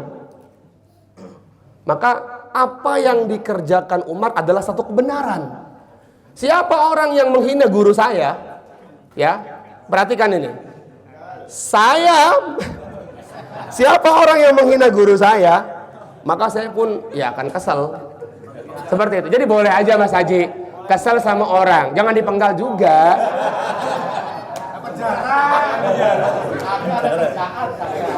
Nah tadi, jadi ya gitu, paham ya? Itu sudah terjadi di kalangan para ulama, di kalangan para sahabat ketika ada yang nggak suka dengan dipenggal lehernya oleh Sayyidina Umar dan Maksudnya biar jadi pelajaran, Ustaz. ya nggak apa-apa, kesel. Tapi kalau bisa jangan terlalu kesel ya. Kalau bisa ya kesel itu diredakan gitu. Insyaallah ya. Aman lah, cukup lah udah ya. Ya udah. Al-Fatihah. Bismillahirrahmanirrahim. Alhamdulillahirabbil alamin arrahmanirrahim. Iyyaka na'budu wa iyyaka nasta'in. Shiratal ladzina an'amta 'alaihim ghairil maghdubi 'alaihim waladdallin. Amin. Allahumma salli wa sallim wa barik ala Sayyidina Muhammad wa ala ali Sayyidina Muhammad fil alamin innaka Hamidum Majid. Allahumma salli salatan kamilatan wa sallim salaman tamman ala Sayyidina Muhammad alladhi tanhallu bil uqad wa tanfarju bil qurab wa tuqda bil hawaij wa tunalu bir raghaib wa husnul khawatim wa yasqal ghamam bi wajhil karim wa ala alihi wa sahbihi fi kulli lamhati wa nafasin bi adadi kulli ma'lumin lak. Allahumma la sahla illa ma ja'altahu sahla wa anta taj'alul hazna sahlan idza syi'ta. Ya muyassir asir alaina kulla asir wa la tu'asir kulla kasir hajatuna ilaika yasir. Allahumma anfa'na bima 'allamtana wa 'allimna ma yanfa'una wa zidna ilma summa barik lana. Allahumma ja'al istima'ana hadza ngaji pula istima'an mubarakah wa tafarruqana ba'dahu ngaji pula tafarruqan marhuma ma'suma. Allahumma hadina li hasanil akhlaq la yahdi li hasannya illa anta wasrif anna sayyi'aha la yasrifu anna sayyi'al anta. Allahumma hdina siratal mustaqim siratal ladzina an'amta 'alaihim minan nabiyyin wasiddiqin wasyuhada wassalihin wa hasuna ulaika rafiqa dzalikal fadlu minallahi wa kafa billahi alima. Allahumma kammil ma'aniha khususan mahat ar-ridha kammil mabaniha kammil ma'aniha kammil mabaniha asri aradiha adim barakatiha ila yaumil qiyamah adim barakatiha ila yaumil qiyamah. Allahumma haula'i talamid wa tilmidat alladzina ja'u fi ahna ilal alladzina yaskununa fi ngajib lo wa amhat ar-ridha ya Allah bi rahmatika ya arhamar rahimin. Rabbana hab lana min azwajina wa dhurriyyatina qurrata a'yun waj'alna lil muttaqina imama. Wa sallallahu ala sayyidina Muhammad walhamdulillahi rabbil alamin. Ya Rabbana tarahi annana tarafna wa annana asrafna ala ma asrafna fatub alaina tawbah tawsir kulli hawbah wastur lana al-awrati wa amin rawati واغفر لوالدينا ربي ومولودينا والآل والإخوان وسائر الخلان وكل ذي محبة أو جيرة أو صحبة والمسلمين أجمعين آمين ربي أسنى فضلا وجودا منا لا باكتساب منا بالمصطفى الرسول نهضى بكل سول صلى وسلم ربي عليه عد الحب وآله وصحبه عدادة الصحب والحمد لله في البدء والتناهي والحمد لله في البدء والتناهي. Subhanallah bihamdihi, subhanakallahumma bihamdika, asyhadu an la ilaha illa anta, astaghfiruka wa atubu ilaik. Mohon maaf. Assalamualaikum warahmatullahi wabarakatuh. Silakan ibu-ibu. Matur suwun. Nggih, sami-sami.